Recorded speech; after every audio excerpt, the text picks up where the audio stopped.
Bonjour Carole. Bonjour Sylvain. Bonjour à tous et merci de nous avoir conviés pour cette communication à l'occasion de ces journées d'études qui nous permet de revenir sur la présentation à venir de ces peintures donc d'Henri Martin. Tout d'abord, en introduction, suivante s'il vous plaît. Je voudrais revenir un petit peu sur l'histoire de l'ensemble de ces peintures et de l'histoire dans laquelle elles s'inscrivent, puisque ce sont des peintures décoratives. En 1908, Henri Bellerive-Desfontaines, qui présente une banquette décorée de tapisseries en haute lisse de Madame d'Herbécourt, au Salon des Beaux-Arts, se voit confier par son époux, le docteur d'Herbécourt, la décoration du salon, plutôt de la salle à manger, de leur appartement qui se trouve 72 rue Wagram à Paris. Henri Bellerive-Desfontaines conçoit alors, à cette date, en 1908, l'ensemble du mobilier qu'il dessine, qui sera exécuté en chaîne massive par l'ébéniste Gagnant, sculpté par Léon Janot et orné de ferronnerie d'Albert Sabot. Donc, dès la commande, Henri Bellerive-Desfontaines conçoit cette salle à manger comme un tout. Outre le buffet que vous pouvez apercevoir ici, présenté en 1909 au salon, il réalise un vaisselier, une table, 12 chaises avec des motifs variés de cerisier, noisetier, vigne et autres. Et il doit également concevoir les peintures décoratives de cet ensemble que l'on peut donc apercevoir à travers cette esquisse qui est conservée par les héritiers du docteur d'Herbécourt. Donc on voit ici une composition symboliste de l'artiste présentant un homme nu au premier plan, allongé sur un rocher dans un décor de forêt, le ton dans des tons ocre, rouge, et donc dans une ambiance complètement différente de ce que peut être aujourd'hui cet ensemble que l'on appelle, nous, la salle à manger Bellerive-Desfontaines.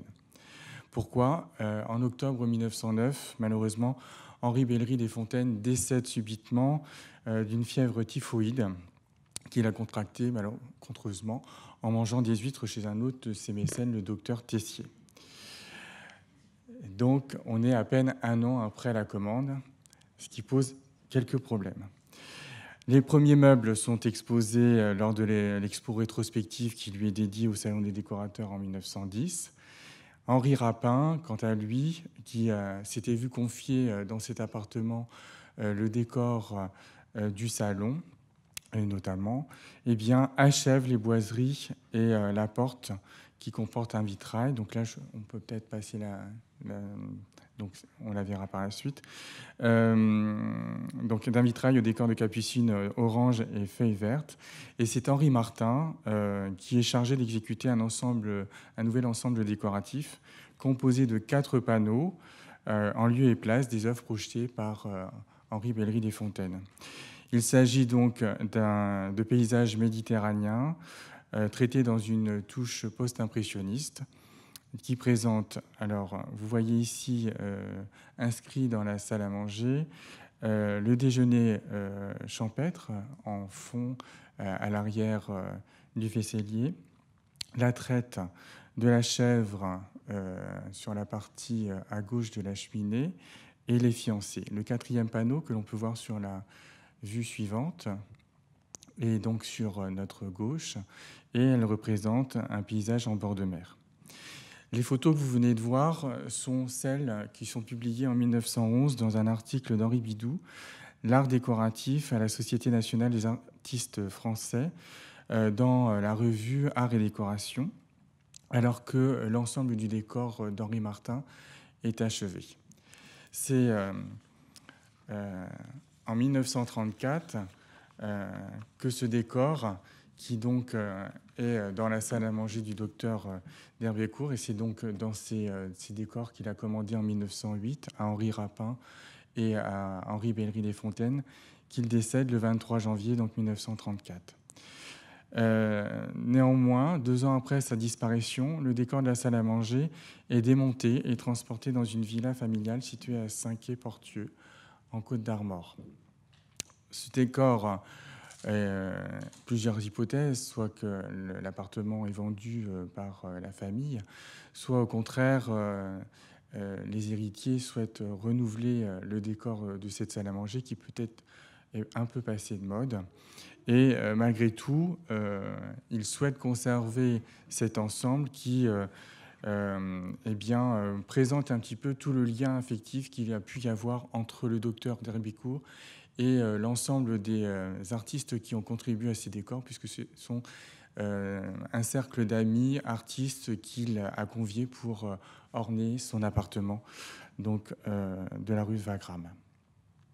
À la fin des années 70, les descendants du docteur d'Herbicourt, conscients de l'intérêt artistique de cet ensemble, craignant que le décor soit la proie de dégradation par vandalisme et d'une conservation précaire liée à un manque de chauffage dans la demeure et la villa secondaire dans laquelle il se trouve, se tourne vers un expert pour en valoriser la valeur artistique. Et on a trace, dès le 22 décembre de 1977, d'un courrier de Jean Lacambre qui signale cet ensemble à Marie-Josée Salmon, alors que le musée vient de prendre place dans l'ancien palais épiscopal de Beauvais en 1973 et qu'il y a d'énormes espaces à combler. Avec un axe notamment porté sur les arts décoratifs et l'art nouveau. Jean Lacambre indique ainsi que nul doute que bien des musées étrangers pourraient se porter facilement acquéreurs, d'autant que de tels décors modernes style n'apparaissent plus du tout, que tout à fait exceptionnellement en vente, car malheureusement le plus souvent détruits avec les demeures. Le fait qu'il soit complet ajoute ainsi à sa valeur. En effet, l'ensemble comporte encore tout le mobilier ainsi que le décor, des boiseries et des peintures.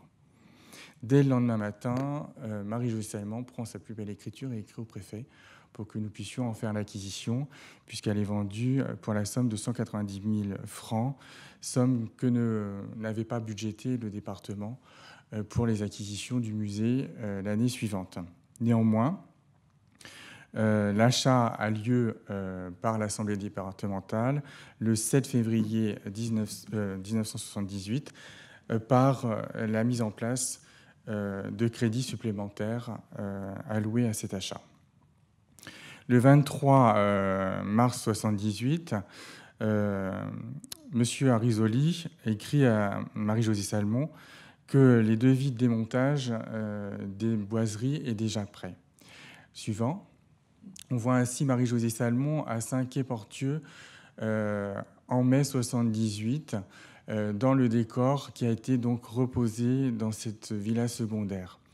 On y aperçoit le déjeuner sur l'herbe et le vaisselier que vous aviez pu apercevoir dans la vue de 1911. Suivante. Comme vous pouvez le constater, ces boiseries ont été adaptées et ne répondent plus forcément à l'accrochage et à l'assemblage initial. Il y a donc besoin d'intervention. Cette salle à manger va donc faire l'objet d'une intervention d'au moins 6 jours par 2 restaurateurs. Et c'est ainsi que M. Arisoli indique que cette opération délicate, essentielle pour le bon remontage, qu'il est nécessaire d'avoir des restaurateurs qui sont excellents dans leur travail, et de compléter que, selon Mademoiselle Dijoux, il est très difficile de trouver maintenant de bons restaurateurs de bois. Ces restaurateurs vont être Anna Astrup et l'équipe de Grotte, qui vont donc démonter, ainsi qu'accompagnés de Tadej Wilczynski, l'ensemble des peintures et des boiseries, qui vont faire l'objet donc de différentes restaurations suivantes, puisqu'on voit que donc il faut adapter l'ensemble des boiseries et retrouver les proportions initiales suivantes. Notamment, comme vous pouvez le constater, avec cette cheminée qui a été adaptée, où on retrouve là une cheminée complètement art déco à la place de la cheminée initiale qui avait pu être conçue. Les différents échanges permettent de constater qu'Anna Astrup remontent des caves de Saint-Quay Portieux les boiseries qui n'ont pas été remontées pour qu'elles retrouvent un climat serein.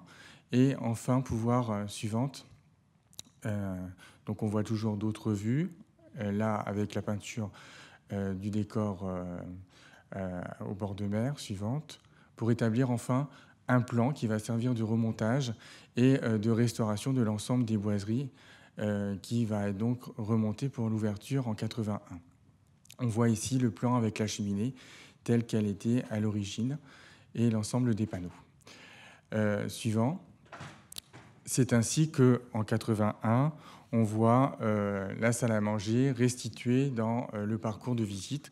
Et on peut comprendre alors que Marie-Josée Salmon écrive à la restauratrice « Je n'ai que trop tardé à venir vous dire combien nous sommes satisfaits du remarquable travail que vous avez exécuté avec la collaboration de M. Descrottes. Vous avez admirablement restitué cet ensemble dans ses moindres détails. » En effet, on retrouve la présentation quasi identique à la présentation initiale connue en 1911. Suivante. Une étude menée en 2019 nous a permis de mieux préciser les interventions qui ont été faites par Anna Ostrup, notamment quant à ces reprises. Vous voyez à travers la photo que des éléments anciens présents encore à Saint-Quay Portieux vont être repris, suivante, de sorte qu'on retrouve par exemple ici la frise supérieure dans les proportions initiales. On le voit entre la photo de 1911, celle prise en 1978 et enfin en 81, entre 81 et 97. Suivante. Ces différents éléments nous permettent de pouvoir constater que cela fait partie de raboutage, de reprise, d'allongement et de reprise aussi notamment de plaintes. Suivante. Donc on voit ici l'ensemble qui a été repris et qui nous servira pour le remontage dans les années qui viennent. Suivante. Pour pouvoir intégrer cet ensemble dans un îlot issu dans une des plus grandes pièces du deuxième étage où sera présenté cet ensemble et qui permettra notamment de pouvoir avoir une autre vision que celle que l'on pouvait avoir initialement, puisque vous voyez, il y a une grande ouverture sur la partie gauche qui permettait de pouvoir voir le décor tel que vous avez pu le voir en photo précédemment. Mais on pourra également aller sur la partie supérieure de la présentation où deux ouvertures qui existaient dans les boiseries et qui correspondaient à des ouvertures de l'appartement permettront d'avoir également deux points de vue qui étaient ceux des propriétaires dans leur appartement. Suivante. Et ainsi de retrouver cet ensemble comme ici présenté en 2013 à Évian. Lors de cette présentation à Évian, il nous avait été nécessaire de pouvoir faire, à la suite de constats d'état réalisés en 2011 par l'équipe de Françoise Auger-Fège, une campagne de refixage, de consolidation pour présenter cet ensemble. Ça a été aussi l'occasion en 2013, dans les ateliers du C2RMF, de pouvoir faire une étude préalable qui a permis de pouvoir établir le cahier des charges pour pouvoir traiter les œuvres qui vont être menées par l'équipe menée par Carole Clairon-Labarthe, qui consistait notamment en un travail de dévernissage et de décrassage. Donc que Carole va vous présenter. D'accord. Bonjour à tous et merci Sylvain. Moi, je vais vous présenter donc la restauration des œuvres de Henri Martin. Je commencerai par vous décrire sommairement les œuvres, leur technique picturale, leur histoire matérielle, l'intervention et ensuite je conclurai sur notre thématique. Cette intervention a été réalisée au C2RMF par un groupement de restauratrices. Et donc là, je ne sais pas si vous voyez le PowerPoint, mais moi, à l'écran, je ne l'ai pas.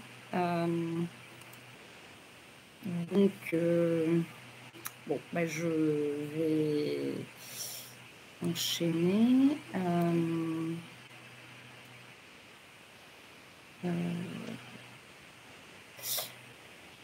Alors, normalement, vous devez voir donc cet ensemble décoratif réalisé. Donc, excusez-moi, mais là, je ne sais pas. Ah, voilà, ok.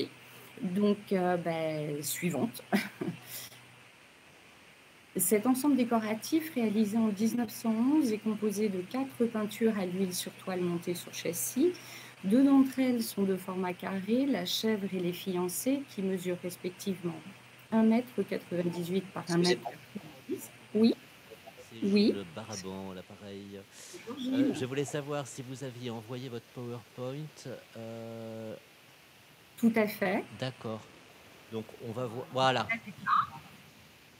Donc c'est bon, votre PowerPoint est à l'écran et en plein écran. Vous pouvez continuer. Oh, magnifique.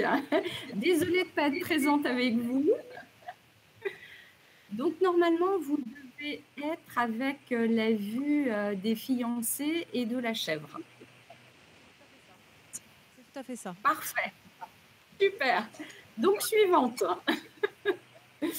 Donc les deux autres, le paysage au bord de mer et le déjeuner champêtre, sont de format rectangulaire et mesurent 1,95 m par 3,19 m. Ces deux œuvres présentent en partie basse de larges zones en réserve qui correspondent au positionnement du mobilier, constituant le décor de la salle à manger réalisé par Bellery des Fontaines pour le docteur Herbecourt, dont Sylvain vient de vous présenter toutes les particularités.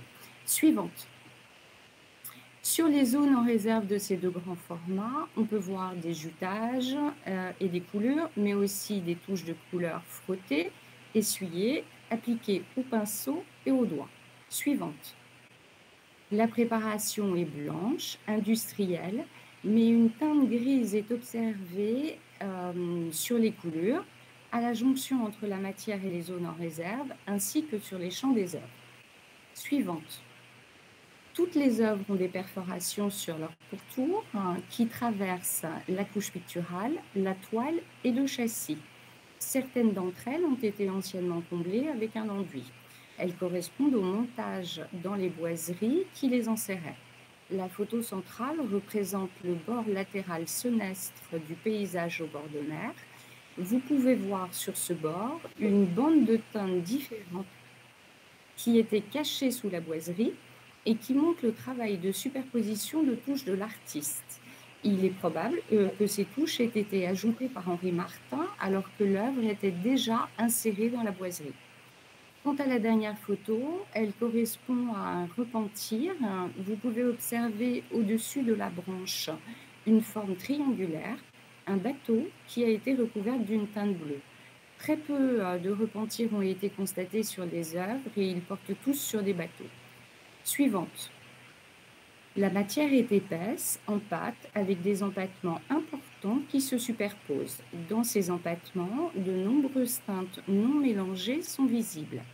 La largeur de la touche est variable, mais toutes les touches sont bien différenciées les unes des autres. Suivante. Vous voyez là un détail en lumière rasante des fiancés qui vous montre le relief des touches. Suivante. Les empâtements sont plus ou moins espacés et laissent voir la préparation utilisée en réserve, et ce, sur les 4 peintures composant cet ensemble. Suivante. Le constat des œuvres met en évidence la présence d'un vernis posé à une date postérieure à la création de l'œuvre, probablement alors que les œuvres étaient encore installées dans le décor. Cette intervention n'est l'objet d'aucune documentation. À l'observation sous ultraviolet, aucune fluorescence n'est observée. Suivante. Ce vernis est irrégulier, des coulures sont visibles et sur une même zone, des touches d'empâtement sont restées mates. Suivante. Ce vernis a été posé après un décrassage réalisé de façon hâtive. Vous pouvez observer ici les ronds formés dans le ciel qui correspondent au mouvement de frottement circulaire et à un dégagement de crasse partielle. Suivante. Ce décrassage irrégulier génère sur une même touche un encrassement plus ou moins prononcé qui rompt l'unité de la teinte. Les dépôts de crasse sont plus importants. Les dépôts de crasse sont plus importants dans les creux formés par les empâtements. Suivante. L'intervention demandée portait sur le retrait du vernis et des couches de crasse. Et à l'issue de toutes nos observations, plusieurs questions se posaient. La première concernait évidemment le vernis. Henri Martin était connu par sa matière mate et non vernie. Et bien que nous supposions, au vu du rendu des œuvres, que le vernis était lié à une intervention antérieure, nous devions nous assurer que celui-ci n'avait pas été souhaité par l'artiste. La deuxième question portait sur la teinte grise posée sur la préparation observée sur les champs des œuvres et les zones en réserve. Étions-nous en présence d'un encrassement ou bien cette teinte était-elle un jutage gris posé par Henri Martin pour atténuer la teinte blanche de sa préparation? Suivante. Pour répondre à ces questions, nos recherches ont été menées sur le plan historique, sur la technique picturale de l'artiste, mais aussi par le biais d'analyses scientifiques réalisées au C2RMF. Des prélèvements ont été faits sur deux œuvres, le paysage au bord de mer et le déjeuner champêtre. Ici, vous avez la localisation du prélèvement sur le champ du déjeuner champêtre et la coupe stratigraphique sur laquelle on peut voir deux strates. Et dans la couche numéro 2, il y a des petits grains noirs. Suivante. Pour compléter l'interprétation de cette stratigraphie et identifier les charges et les pigments de chaque strate, une analyse au microscope électronique à balayage couplé à un système d'analyse par rayon X a été faite. Il en ressort que la couche 1, qui correspond à la préparation, est un mélange de blanc de plomb et de carbonate de calcium. Et la deuxième couche, qui contient les petits grains noirs, est en fait un mélange de blanc de plomb et de noir d'ivoire. Suivante. La présence de cette couche est confirmée par une autre coupe stratigraphique réalisée sur une teinte bleue.